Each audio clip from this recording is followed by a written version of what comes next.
Sam Bankman-Fried was found guilty last night of embezzling $10 billion of his clients' money in what the prosecution said was one of the biggest financial frauds in American history. He now faces, at 31 years old, he faces up to 115 years in prison. It was 7 counts against him. The jury reached their unanimous verdict in less than 5 hours. I know this says his parents were seen crying when they read the verdict. And I want to play the attorney for this case, the prosecution, after the guilty verdict. I want to play some of that. Watch. Sam Bankman-Fried perpetrated one of the biggest financial frauds in American history. A multi-billion-dollar scheme designed to make him the king of crypto. But here's the thing. The cryptocurrency industry might be new. The players like Sam Bankman-Fried might be new. But this kind of fraud, this kind of corruption is as old as time, and we have no patience for it. When I became U.S. Attorney, I promised that we would be relentless in rooting out corruption in our financial markets. This is what relentless looks like. And he was the second highest donor to the Democrat Party, I believe. So just behind George Soros, I think they're going to be missing that money. Let's go ahead and take a little flashback here to Sam Bankman-Fried on TikTok, answering how does it feel to be the richest person less than 30 in the world? Watch.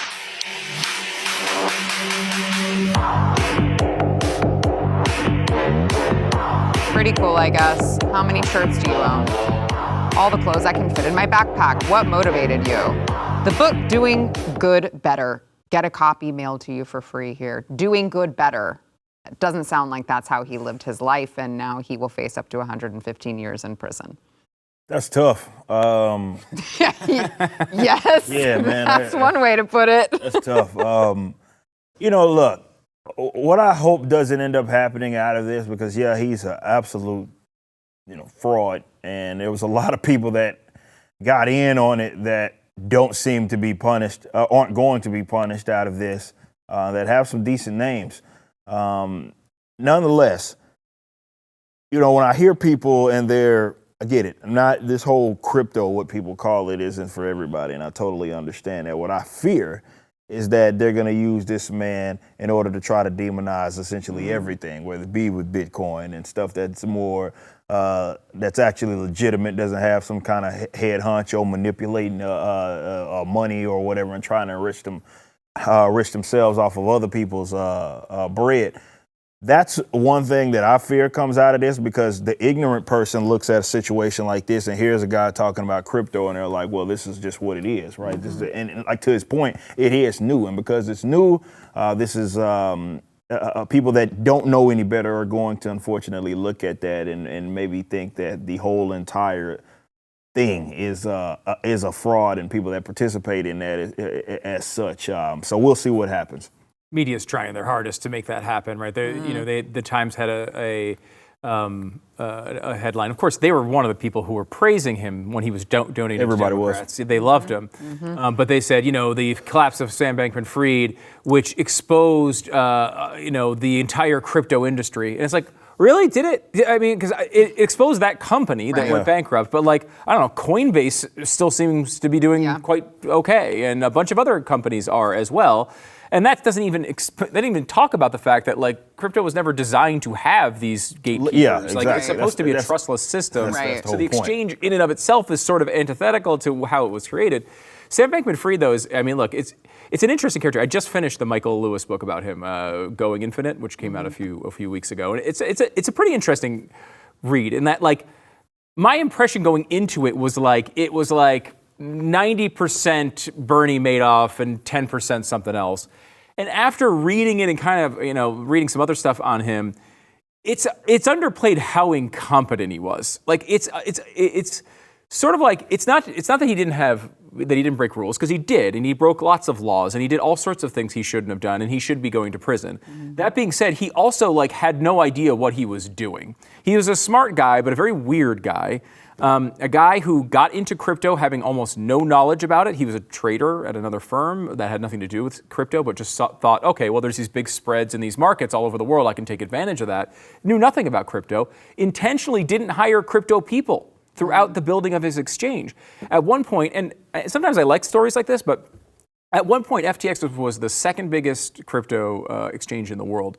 And while Coinbase was third or fourth, Coinbase had 800 employees and FTX had 30. And it's like, well, now look, sometimes these like nice, Coinbase is a pretty, streamlined organization as well. And like 30 people to multiple billions of dollars they were trading all the time was a lot. And not to mention, they had money going back and forth between Alameda, that was the investment fund, and this. They broke all sorts of rules like that. But to me, reading his story was more about him thinking he could always cover himself. It wasn't as much as like, he was famously moved out of a gigantic mansion in the Bahamas to live in like a hut. Yeah. Like it wasn't a Bernie Madoff situation exactly. It's a little bit different. The end game, though, of course, should be the same. He did commit many, many crimes. And to the point I think you're getting at too, Eric, where some of his co-workers did things that were just as bad and seemingly worse.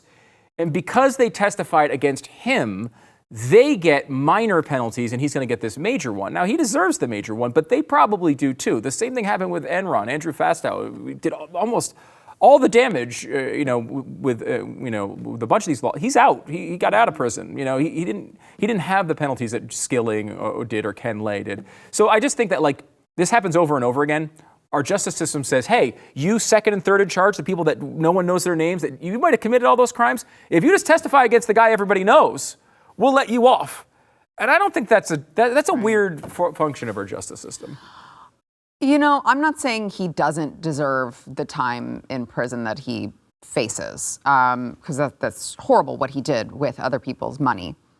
However, it is fascinating to me how serious these crimes are taken. When I read the headlines all the time, there's rapists who get off with really light sentences. People committing really heinous either sex crimes or violent crimes. You have people who won't even get prosecuted in Democrat cities. They're getting let out of prison. They're, they don't have to put up bail. And then they go on to kill more people. And it's just really fascinating to me that the government takes financial crimes, it seems to me, way more seriously than, I guess at least you could say, in blue states or blue cities than they take like violent crimes or sex crimes. Do you think that that's just because of the difference between the federal level and the state level? It's just weird.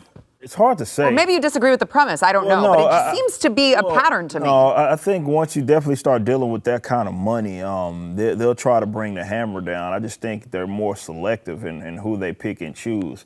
They just need like a fall guy. Yeah, who they pick and choose. Right. It's if they can demonize them. Because to your point, like we look at donors or people that were breaking bread with him, they all turned on him pretty quickly, and he became just basically public enemy number one. And again, rightfully so, Stu's point. Yeah. If he's doing all these bad things, but I do love what you bring up because that's a great point that maybe other things aren't punished as much, but they needed someone to fall back on. Yeah, and it really highlights too, like the reaction to him. When you look at the details of how this company was built. For example, this is a tech company, right? Mm-hmm. They had one guy writing all the code, and no one else in the company knew how to write the code, or knew how he did it.